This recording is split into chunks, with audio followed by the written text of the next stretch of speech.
Olá, como vai? Seja bem-vindo ao Saber Direito Debate. O assunto de hoje é direito autoral. Nós vamos conversar com a advogada Carolina Diniz Panzolini, especialista na área e mestranda em propriedade intelectual. Professora, obrigado pela presença.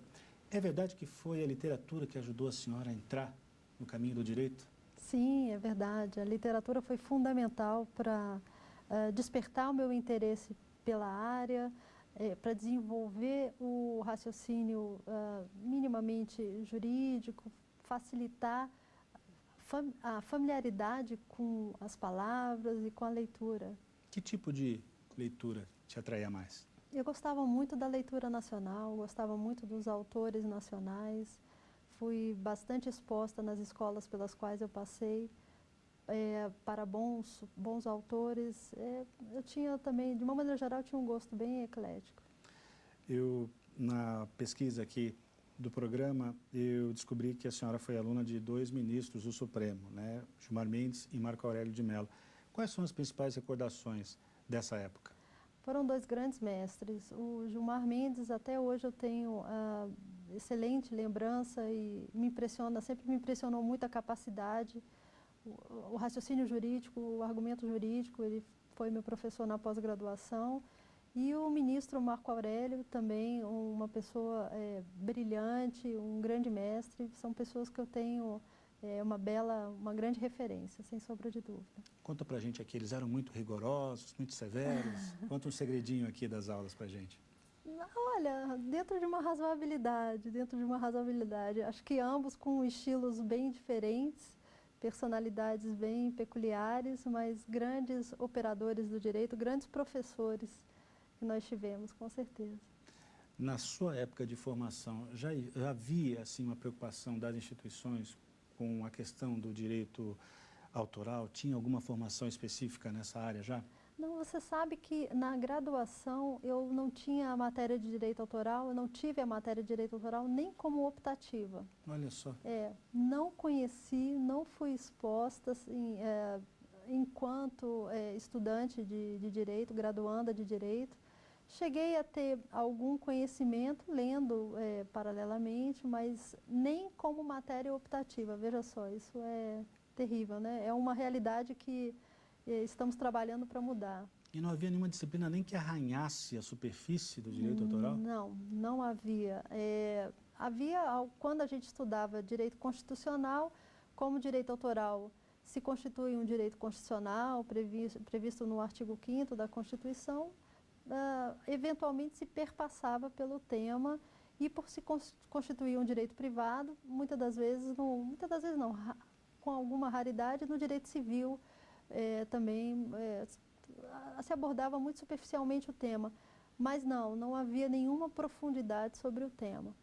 Nossa, e depois de formada, então, já que não havia essa formação ainda nessa área, em que a senhora atuou? Eu advoguei durante muitos anos para empresas privadas, especialmente fundos de pensão e caixa de assistência. Então, a minha atuação foi muito no direito do trabalho, administrativo, civil, processo civil, constitucional, mas muito voltado para empresas, e ainda não tinha tido a felicidade de descobrir o direito autoral. Que lembranças a senhora guarda desse período em que atuou nessa outra área do direito? Eu acho que todas as experiências foram muito válidas, sinceramente. Eu acho que todas me prepararam e estavam dentro de um processo de amadurecimento, de sedimentação de todo o ordenamento jurídico. Na realidade, o ordenamento jurídico é um todo, né? Mas você tem áreas de especialização. E eu acho que essa trajetória anterior à minha atuação, propriamente dita, no direito autoral, ela foi muito importante para me amadurecer profissionalmente.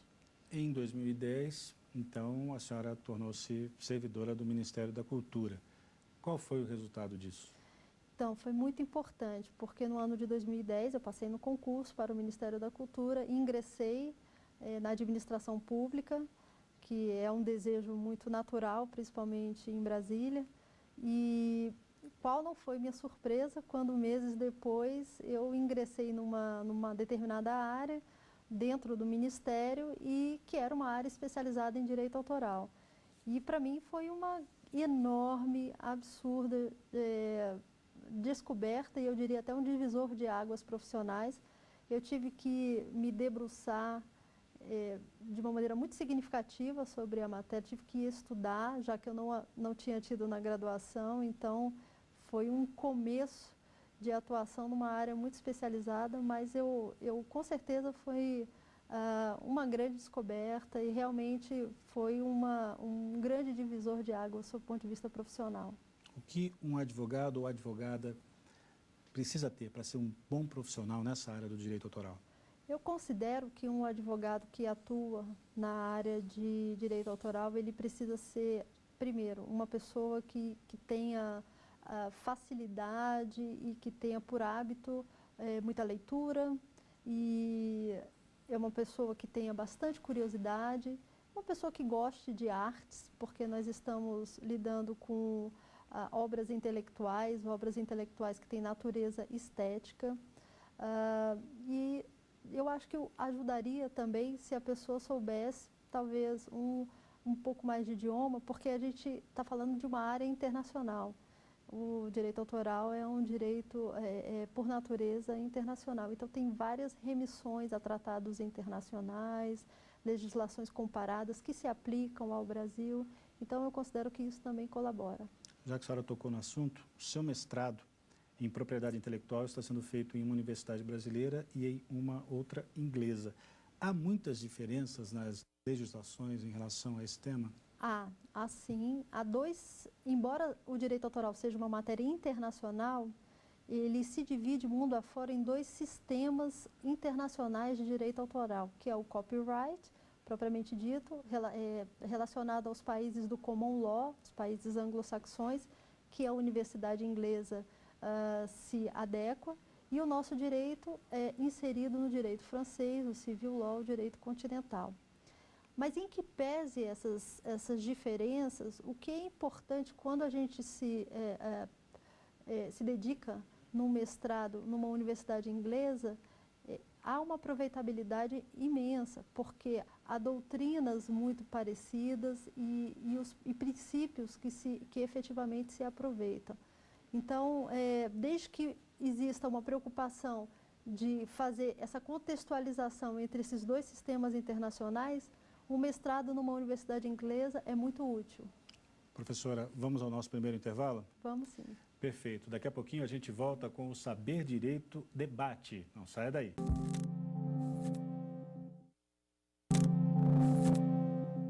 Estamos de volta com o Saber Direito Debate, hoje com a advogada Carolina Diniz Panzolini, especialista em direito autoral.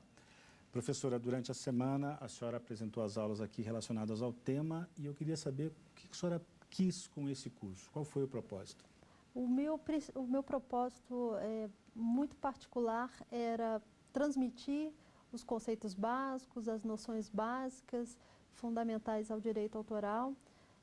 Eu gostaria muito que o telespectador desenvolvesse um senso crítico sobre a matéria, pudesse entender o quão relevante é essa matéria, especialmente considerando um país tão criativo como é o Brasil, e pudesse estabelecer uma interface, uma conexão com aspectos muito práticos da sua vida, porque todos nós, em alguma medida, somos autores de obras intelectuais, seja sob o ponto de vista amador, seja profissionalmente. Então, a minha intenção é que o telespectador observe no direito autoral um aspecto muito útil para a sua vida, seja como um estudante da área jurídica ou como um utilizador e um criador de obras intelectuais. O comentarista de futebol Juarez Soares ficou muito conhecido a partir dos anos 1980 por dizer, entre outras pérolas, uma coisa é uma coisa, outra coisa é outra coisa. Isso vale, por exemplo, para citação e plágio? Vale. O plágio, ele de qualquer maneira, ele é uma utilização indevida da obra intelectual, muitas das vezes em sua totalidade. A citação, ela é válida, desde que você faça remissão à paternidade de quem produziu, de quem elaborou e de quem criou aquela citação. Não há problema em você proceder à citação, desde que você não altere os termos daquela citação e que você confira o crédito devido ao autor devido daquele trecho. É muito difícil um caso de plágio ser encerrado sem processo, né? É muito difícil, mas é interessante porque nós estamos atravessando um momento também que eu acho que isso faz parte também de uma mudança de consciência, que o ideal é que tentemos e consigamos fazer uma composição administrativa de alguns conflitos. Então, muitas das vezes, é possível que você estabeleça um contato com o plagiador e você consiga, por meios não judiciais, não tendo que judicializar as questões, você consiga resolver. Você tem vias alternativas como mediação e arbitragem, que estão crescendo no Brasil, inclusive mediação e arbitragem em direito autoral, mas isso ainda vai passar por um processo realmente de conscientização, inclusive, da matéria e de difusão da matéria. O ideal é que a gente não precisasse judicializar tudo e tentasse resolver da maneira mais célere e mais justa para as partes. Eu conheço vários casos em que foi preciso que o autor processasse, né? Verdade. Aquele que era acusado de plágio. Agora, eu não me lembro de nenhum que teve uma composição, assim, um acordo. A senhora poderia citar um? Existem, principalmente em países anglo-saxões, existem vários exemplos, realmente. Agora, aqui no Brasil, é como eu estou te dizendo, assim, eu acho que a gente está passando por uma transição de consciência e de reconhecimento que alguns conflitos podem ser resolvidos em âmbito administrativo. Eu posso dizer, por exemplo, que até o Ministério da Cultura está criando uma Câmara de mediação e arbitragem nas suas dependências para que, eventualmente, algumas situações relacionadas a direito autoral sejam compostas pela via administrativa. Mas eu acho que realmente isso passa por uma sedimentação, uma consciência maior por parte da sociedade, um amadurecimento das partes. Agora, uma questão conceitual. Se eu tiro uma foto, a autoria é minha, e se eu dou a câmera para um macaco e ele faz a foto, como é que fica? É dele o que ele fotografar? É muito É interessante isso que você está falando. Isso foi um caso concreto que aconteceu, foi judicializado, foi submetido ao Poder Judiciário, provocou uma discussão técnica imensa e o que aconteceu é que aquelas fotos efetivamente produzidas por aquele macaco não puderam ser consideradas obras intelectuais, ainda que esse macaco fosse um macaco simpático, habilidoso, pudesse identificar um bom ângulo, uma boa iluminação, um bom objeto para ser fotografado, mas não essas fotos desse macaco, elas não puderam ser classificadas como obras intelectuais, por um aspecto muito singelo. Obra intelectual só pode ser criada, só pode ser elaborada por pessoa física, por ser humano, porque parte de uma capacidade criativa e original da engenhosidade humana. A audiência da TV Justiça tem muitos músicos, né? Nós temos muitos músicos entre juízes, advogados, né? Estudantes de direito.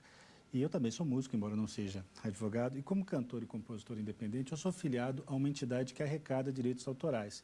Seria diferente se eu e outros autores que estão nos assistindo agora deixássemos isso só para o ECAD?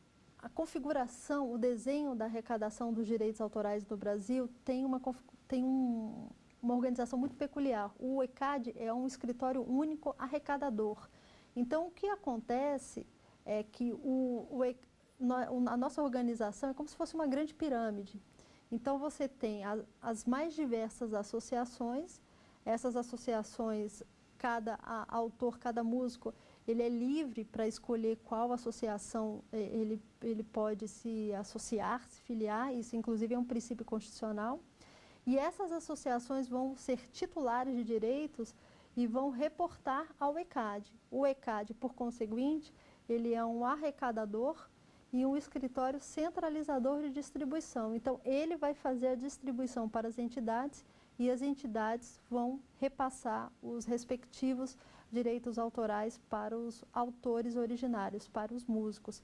Então, o ECAD é como se ele estivesse no vértice da pirâmide, como um escritório único arrecadador, e ele vai repassar os direitos autorais arrecadados para as entidades, as outras associações, e as associações vão repassar para os músicos. É porque essa questão do repasse ainda é muito controversa, né? Muitos dizem que isso não é feito corretamente, enfim, tem muita discussão em torno disso, né? Exatamente. É por isso que o que se espera de uma boa gestão coletiva de direitos autorais é que haja o máximo de transparência possível, especialmente em relação ao músico, a quem entregou o seu insumo, né, a sua obra intelectual, que haja uma boa governança e que haja uma imputação de responsabilidade quando for necessário. Porque o que se espera de uma boa gestão coletiva é que, efetivamente, o direito autoral chegue para o autor originário, o detentor, o autor que efetivamente criou aquela obra intelectual. Professora, vamos a mais um intervalo? Perfeito. Saber Direito Debate volta daqui a pouco. Vamos falar sobre os livros interessantes dessa área. É um minutinho só.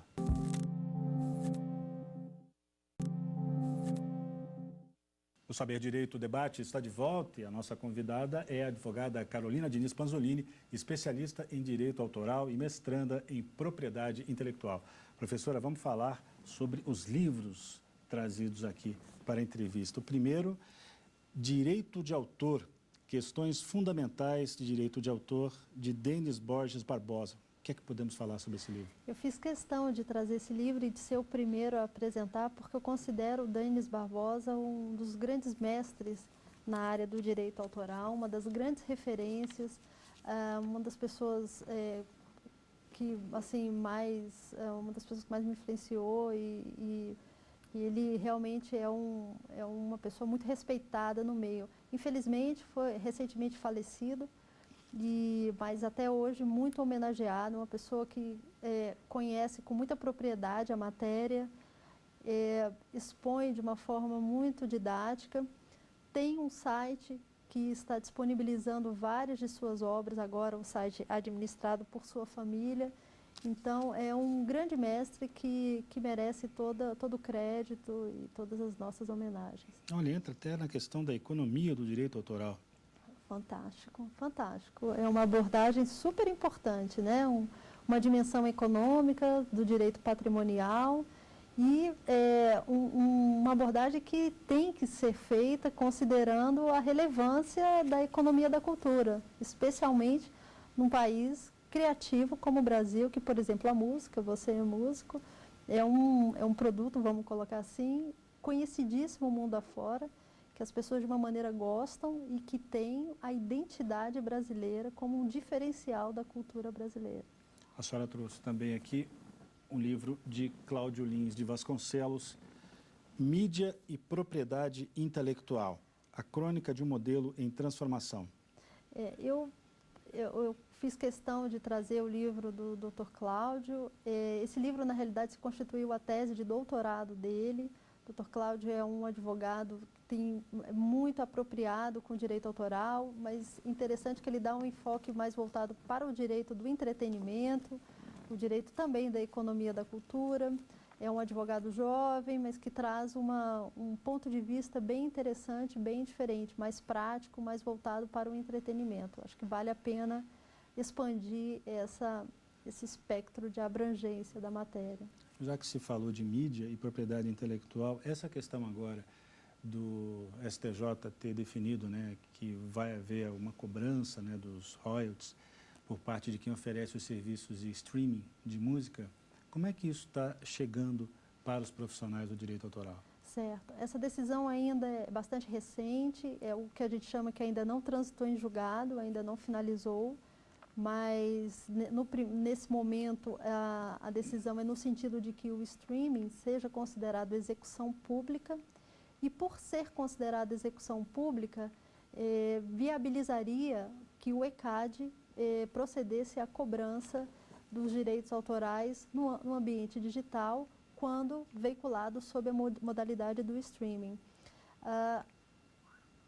Tem toda uma discussão técnica em torno disso, mas há alguns posicionamentos favoráveis, outros não tanto, mas a ideia é que o ECAD possa atuar e arrecadar os direitos autorais quando a obra musical, no caso, for veiculada no ambiente digital via streaming. A senhora também trouxe aqui um livro já importado, né, digamos assim, Cases and Materials on Copyright, de William Fisher. E esse livro aqui, professora? Então, aí eu fiz questão de priorizar os dois brasileiros e eu trouxe esse livro desse autor chamado William Fisher. É um autor norte-americano, um professor de Harvard, e embora o nosso direito não siga a linha do common law, do direito anglo-saxão, que seria no caso dos Estados Unidos, mas esse livro ele é particularmente muito interessante porque ele traz casos paradigmáticos sobre direito autoral. É o que a gente chama de leading cases, e esses leading cases geraram doutrinas muito importantes e inclusive princípios sobre a matéria. Então, muito do que se aplicou e se previu em alguns casos paradigmáticos como esses, se aplicam também no direito autoral brasileiro. É um livro enriquecedor. William Fisher, para quem se interessar, tem um curso gratuito de direito autoral pela plataforma de Harvard, e é uma oportunidade das pessoas aprofundarem um pouco mais do conhecimento de direito autoral com uma visão um pouquinho mais ampla. No mundo do copia e cola em que a gente vive, a internet ainda é um território hostil ao direito autoral? É muito interessante essa sua pergunta, porque quando a internet surgiu, eu acho que no primeiro momento gerou uma grande confusão, sim, porque gerou uma percepção, eu diria, que equivocada, que o que estava sendo veiculado no ambiente digital poderia ser apropriado, modificado, adaptado, enfim. Mas o que acontece é que o ambiente digital é nada mais, nada menos do que uma nova plataforma. No passado, em 1711, quando nós temos notícia do primeiro estatuto de direito autoral, que é o da Rainha Ana, existia a prensa. Então, hoje, o que existe é a internet com as suas mais diversas plataformas, seja para a música, seja para o audiovisual, o que não desnatura e não desconfigura a necessidade de proteção do direito autoral. E é muito importante que isso seja frisado, porque inúmeros modelos de negócios estão migrando para o ambiente digital. As pessoas estão veiculando suas obras intelectuais por meio da internet, e elas continuam merecendo proteção do direito autoral com seus limites e contornos, respeitando também o que é possível que seja acessado em razão de limitações e exceções, conforme premissas legais e constitucionais. Acho que antes de encerrar o programa, era preciso falar um pouquinho mais sobre gestão coletiva, que era o que o Prince fazia. Fale para a gente sobre isso. É muito interessante também você tocar no exemplo do Prince, porque o Prince, ele enquanto vivo, ele optou por fazer a gestão de suas obras intelectuais, de suas músicas, diretamente. Ele não cedeu os direitos patrimoniais de suas músicas, de suas obras intelectuais, para plataformas, ele não permitia que as músicas dele fossem veiculadas. A gente até, antes dele falecer, a gente procurava em várias plataformas e não encontrava. Quando do seu falecimento, a família cedeu os direitos patrimoniais e hoje a gente consegue encontrar. O que é importante disso?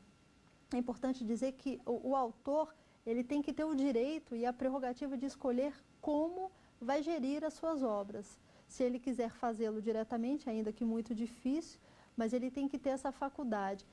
Por outro lado, a gestão coletiva foi um desenho que se criou, uma possibilidade que se criou de arrecadação e, de uma certa forma, de controle da veiculação dessas obras intelectuais, especialmente a música, porque é muito difícil para o autor, o músico, você sabe disso, controlar a quantidade de veiculação de suas obras, onde serão veiculadas. Então, a gestão coletiva vem como um instrumento viabilizador para o autor poder ter esse controle e receber de uma maneira muito justa os seus direitos autorais. Lembrando que o melhor da gestão coletiva tem que ser feito com transparência, com uma boa governança. Tá certo. Professora, muito obrigado pela entrevista, foi bastante esclarecedor esse papo aqui, viu?